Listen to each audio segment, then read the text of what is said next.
Welcome back, everyone. Over the last few weeks, we've spent some time sitting in that space of ambivalence, learning how to engage clients who aren't sure whether they want to change, exploring how to build connection, and finding ways to evoke motivation without pushing. That foundation was important because before we can help somebody move forward, we have to understand what keeps them stuck. Now, in this module, we're shifting gears into talking about change and planning and supporting it. This is where the principles that we've been learning start to take shape in practice through the lens of harm reduction and motivational interviewing. In real world counseling, change doesn't follow a straight line.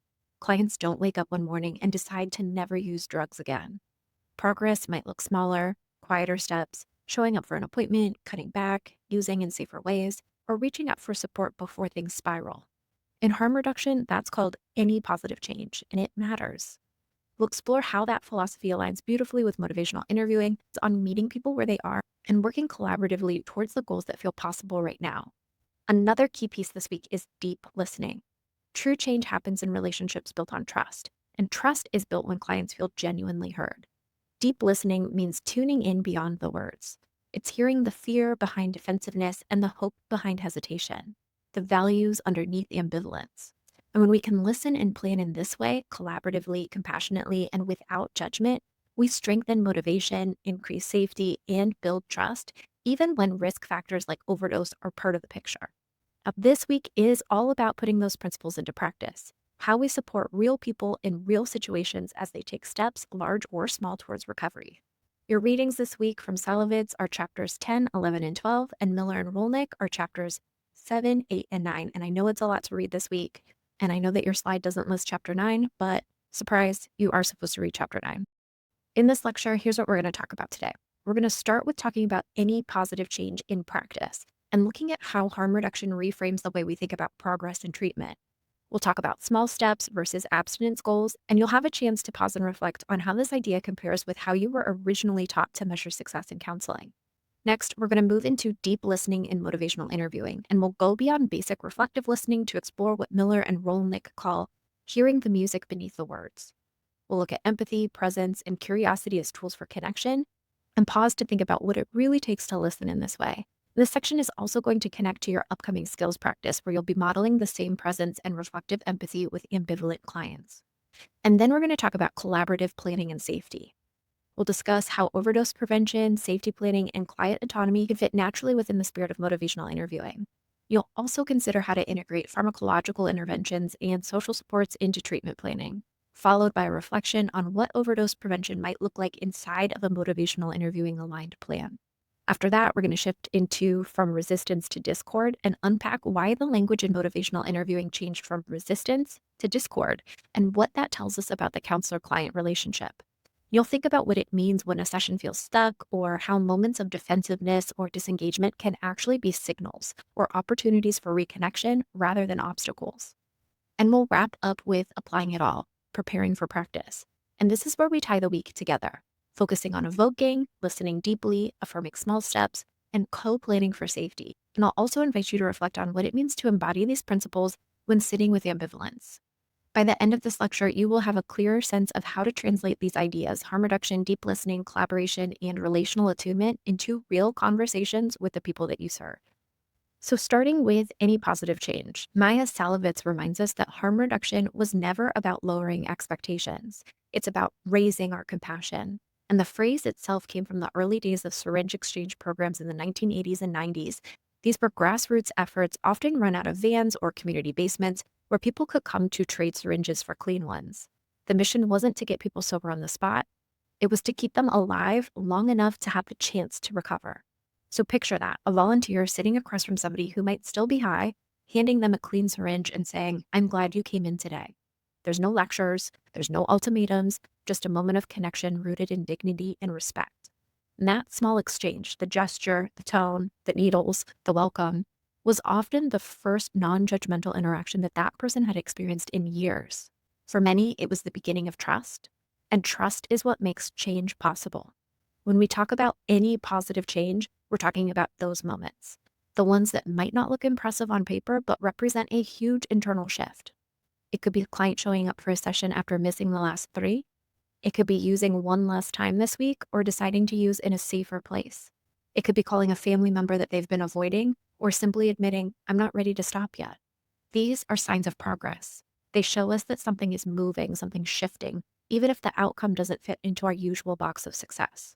Now, let's pause and really think about that.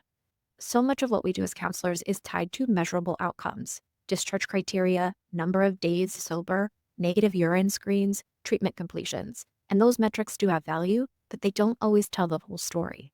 What if we started measuring progress by connection instead? By the trust built between a client and a counselor? By the self-awareness gained when a client says, I'm starting to see why I use? That's where change begins.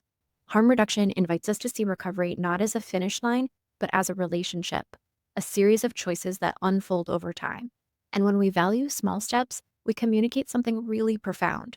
You matter, even before you change. And you matter, even if you don't change. That message, delivered with sincerity and consistency, can be the very thing that helps somebody take the next step forward. So as you think about your future work, consider what it might mean to practice from this lens. What would it look like to celebrate those early imperfect wins? What would it mean to see progress in a client's courage to keep showing up, even when they're not there yet? Because in harm reduction, and really in good counseling, every positive change counts. Harm reduction values even small steps towards health and safety. How does this principle align with or differ from the way that counselors are often taught to measure progress in treatment? How might adopting this perspective change the way that you set goals with your clients? I want you just to take a few moments to think about this before moving on. Feel free to share your thoughts in the comments. There's no right or wrong answers here. Now, when Miller and Rollnick describe deeper listening, they're pointing us towards something that extends far beyond technique. It's not about saying the right reflective statement. It's about how we show up with another person, right? We're focused on human beings, not human doings, counselor beings, not counselor doings. Deeper listening means hearing not only the words, but also what lives underneath them: the pauses, the sighs, the shifts in tone that tell the real story. It's hearing the music beneath the words. So think about a client who says, I don't even care anymore, but their voice cracks as they say it. Or a client who insists, I'm fine, but their shoulders curl inward as if to protect their heart. Deeper listening means that we notice that, we hold it gently, and we stay with it instead of rushing to interpret or fix it. To listen in this way, we're relying on three qualities: presence, curiosity, and courage. Presence is the foundation. It means being fully in the room, anchored, grounded, and attuned. You're not planning your next response or mentally writing your note. You're here. You're breathing with the client, and in that stillness, they can feel your attention and begin to feel safe enough to tell the truth. Curiosity keeps us open. It's not the kind of curiosity that interrogates.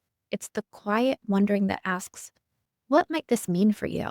When we bring authentic curiosity into the room, it communicates that we believe the client's experience makes sense in some way. That belief alone can be really healing. And courage is what allows us to stay when the silence feels heavy, when the tears come, or when the air thickens with shame or with fear. Courage means trusting that something important is happening in that discomfort, and that being with is often more powerful than moving past it. These three qualities, presence, curiosity, and courage, are not new ideas, and in many ways, they echo the same principles Carl Rogers called the core conditions: empathy, unconditional positive regard, and congruence. When we practice presence, we embody empathy. We're attuned to the client's inner world, sensing what it feels like to be them in this moment. When we stay curious, we're expressing unconditional positive regard. We're showing acceptance of the story exactly as it is, without judgment or pressure to change. And when we bring courage into the space, we're living out congruence. We're authentic, transparent, and emotionally honest. We're willing to be human in the room, not just a professional doing a job. And Gestalt therapy reminds us that real change happens in the contact between two people, when both are fully present, aware, and responsive. Motivational interviewing lives in that same space. When we listen deeply, we create a living relationship where the client begins to hear themselves through our reflections, our tone, our stillness. And in that space, the work shifts. You're no longer trying to get the client to do something. You're helping them to see themselves more clearly. The plan for change often emerges naturally from that awareness. So as you're moving through this week's readings and practice sessions, think about what deep listening looks and feels like for you. Can you sit in silence without needing to rescue the moment? Can you stay grounded when a client's story touches something in you? Can you listen for the rhythm beneath their words, the places where they hesitate, soften, or reach for something new? That's deeper listening. It's not about control, it's about contact. It's not about talking clients into change, it's about being with them long enough for change to arise on its own. Miller and Rollnick describe deeper listening as hearing more than words, listening for meaning, values, and ambivalence beneath the surface of what's spoken. So take a moment to think about what it really takes for a counselor to listen in this way. Is it about being good at technique or giving accurate reflections, or is it about being fully present, grounded, and open to what's unfolding in front of you? Maybe one or the other, maybe a little bit of both. Deeper listening really asks you to tune into subtle shifts. The change in tone when a client talks about family, the long pause before they answer, the deep sigh, or the moment that their eyes drift away as they mention something really painful. So ask yourself, what helps you to stay grounded and connected enough to hear what isn't being said?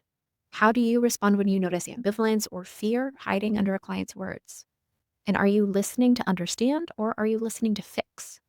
And consider how this kind of listening might shape the planning process with clients who are struggling with addiction. When you listen deeply, you begin to hear what the client values: safety, dignity, belonging, and those values can become the foundation for your treatment goals. You'll carry this mindset into your skills practice later this week. Just try noticing what shifts when you focus less on what to say next and more on how to be with the person in front of you. Often that subtle change, listening with empathy instead of offering advice, is what opens the door to trust, self-awareness, and genuine movement toward change. And when we talk about recovery, it's easy to picture abstinence as the end goal. A clear line between using and not using can really seem very black and white. But Maia Szalavitz reminds us that safety itself is recovery. Overdose prevention isn't something that we do on the side of treatment, it's part of the process of healing. And at its core, harm reduction is about compassion. It's about saying your life has value right now exactly as it is. And when somebody is actively using, that might mean shifting the goal from stopping completely to staying alive long enough to have choice. That might sound really simple, but it is radical in practice. It asks us to look at safety planning not as enabling behavior, but as a way of protecting dignity and possibility. In motivational interviewing, planning happens with clients, not for them.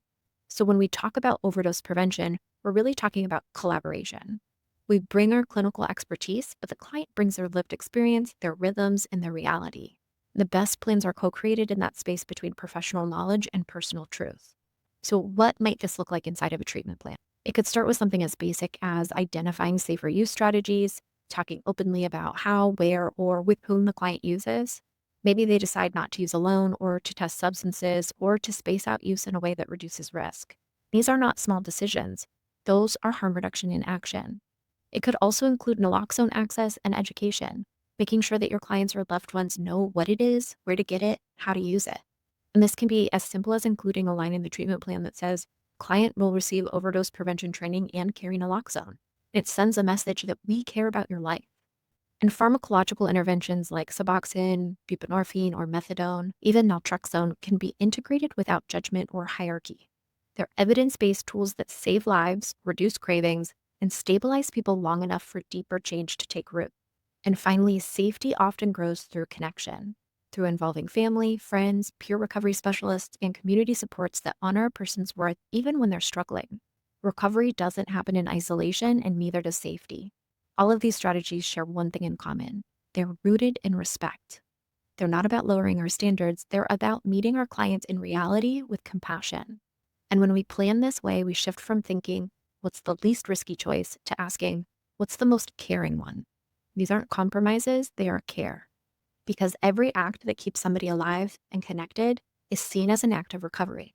Szalavitz highlights overdose prevention as central to harm reduction, while motivational interviewing emphasizes collaborative planning. What would it look like to integrate overdose prevention strategies into a client's treatment plan while staying consistent with the spirit of motivational interviewing? Just pause and think here about how you might approach this conversation with a real client. What tone would you take? What questions would you ask? And how would you keep the client in the driver's seat? For a long time in the history of counseling, when a client pushed back, when they argued, shut down, or got defensive, we called it resistance. That word carries a certain weight, doesn't it? It implies that the client was refusing help, that they were blocking progress, that they were the problem. You can almost feel the power dynamic in that word. Us on one side, them on the other, pulling in opposite directions in a game of tug of war. Miller and Rollnick invite us to shift that lens. They ask us to drop the term resistance altogether and instead use the word discord. And discord doesn't mean opposition, it means relationship is out of tune. Think of it like two people playing a duet. When both instruments are in tune and listening to each other, the sound flows. It doesn't matter if one's louder or faster, there's a rhythm that feels connected. But sometimes one instrument slips slightly off pitch. The notes clash, the music starts to sound tense or chaotic. That's discord. In counseling sessions, discord might sound like defensiveness, sarcasm, arguing, or even silence. But those moments aren't proof that the client doesn't want change. They're clues. They're the sound of something in the relationship going slightly off key. Maybe we're moving too fast. Maybe we miss something that matters deeply to the client. Maybe we slipped from collaboration into persuasion. In motivational interviewing, these moments aren't failures, they're feedback, and they tell us something about your stance or timing isn't landing. Pause and try again. So instead of tightening our grip, talking more, explaining harder, or trying to convince or persuade, we loosen it, we take a breath, we turn back towards the relationship, and we listen again. Sometimes that means softening your tone. Sometimes it means acknowledging what's happening directly, saying something like, it feels like we might be headed in different directions right now. Can we check in about that? It's not about control, it's about connection. And when we make this shift, something powerful happens. We stop framing the client as the obstacle and start seeing the relationship as the focus. Discord becomes a signal, not a wall. And just like a musician tuning an instrument, we don't get frustrated with the sound. We adjust, we listen closer, we find our harmony again. And this is why the move from resistance to discord matters. It recenters the work where it belongs, in collaboration. It reminds us that when something feels off in a session, it's not a battle to win, it's an invitation to realign, reattune, and return to empathy. So in that moment of retuning, both counselor and client come back to the music of change together. This week, you're going to have a chance to bring everything that we talked about to life, to practice the spirit of motivational interviewing, not as a checklist of techniques, but as a way of being with people. And that's really what's at the heart of motivational interviewing. It's not something that you do to a client, it's something that you do with them. The goal isn't to convince anybody to change. It's to create a space where change feels possible. So think of it like tending a garden. You can't make a seed grow by pulling on it or lecturing it about sunlight. You prepare the soil, you water it, you make sure that it's in place where it can reach the light, and then when the conditions are right, growth happens on its own. That's what the spirit of motivational interviewing is. It's cultivating conditions, safety, trust, curiosity, respect, so that change has a place to take root. In practice, this shows up in small ways. It looks like affirming even the tiniest steps. The client who says, I didn't quit, but I thought about it. You pause and you say, wow, that's new. You're thinking differently. Those affirmations plant seeds of self-efficacy that grow over time. It's listening for values underneath the surface of the story. When a client says, I'm tired of disappointing my daughter, what they're really saying is, I care about being a good parent. If you listen for that, reflect it back, and build from there. You're helping the client reconnect with who they want to be, not just why they want to stop, not just what they want to stop doing. It's staying collaborative, even in planning. Instead of saying, here's what we'll do next, you ask, what feels like the next right step for you? That small shift in language signals partnership. It reminds clients that this process belongs to them. It's also reframing discord as feedback rather than failure. When tension arises, when the client withdraws or challenges you, you don't see that as resistance, you see it as information. Maybe something in your tone, your pacing, or your direction didn't align with their readiness. You adjust, like tuning an instrument. And that flexibility is what keeps the relationship intact. And perhaps most importantly, it's holding compassion, especially when progress feels slow. Motivational interviewing asks us to believe in the client's autonomy, to trust that they have within them the capacity for change, even when we can't see it yet. Compassion isn't pity. It's patience mixed with respect. And when you embody these qualities, affirmation, empathy, collaboration, curiosity, and compassion, you're not just using MI, you are MI. You are practicing harm reduction in its truest sense. Seeing progress is something that unfolds through relationship, not control. So as you move into your applied practice this week, pay attention to how you show up. What happens when you shift from trying to get through a session to being with the person in front of you? How does it feel to listen without agenda, to trust the client's process, to hold space rather than to fill it? That's the spirit of MI, meeting people where they are and walking with them one step, one conversation, one small act of change at a time. As we wrap up this module, I want to invite you to pause and think about what all of this means for you, not as a student, but as a future counselor. This week, we've explored the spirit of harm reduction, the art of deep listening, and the heart of collaborative planning. Each of these pieces is powerful on its own, but together they form a way of practicing that's rooted in humility and compassion. So take a moment to consider how these ideas shift away from how you define success with your clients. In traditional models, success often looks like discharge dates, clean time, or compliance with treatment goals. But harm reduction challenges us to widen that lens. Maybe success looks like a client showing up for group after weeks of isolation. Maybe it's somebody calling you before they use, or using a little less, or simply stating that they believe that they're worth caring for. When we integrate harm reduction, deep listening, and collaborative safety planning into our practice, we begin to see progress not as an endpoint, but as a relationship that unfolds over time. So imagine sitting across from a client who's still struggling, but begins to say things like, I want to try something different. That's a moment of life breaking through. That's success. It's subtle, but it's real. And it's born from the kind of connection that motivational interviewing and harm reduction make possible. So as you think about your own counseling style, ask yourself, how can I make room for small, quiet progress? How can I listen in a way that lets my clients feel seen rather than evaluated? And how can I plan with clients, not for them, especially when safety is at stake? These are questions that will guide you long after this course ends. For now, just take some time to sit with those reflections, write about what's standing out for you in the discussion space, read about what your peers are sharing too. Sometimes the most valuable insight doesn't come from the textbook, it comes from hearing how somebody else is rethinking the same questions in their own voice. Because in the end, that's what the work is about: listening, learning, and being open to change together. Thanks.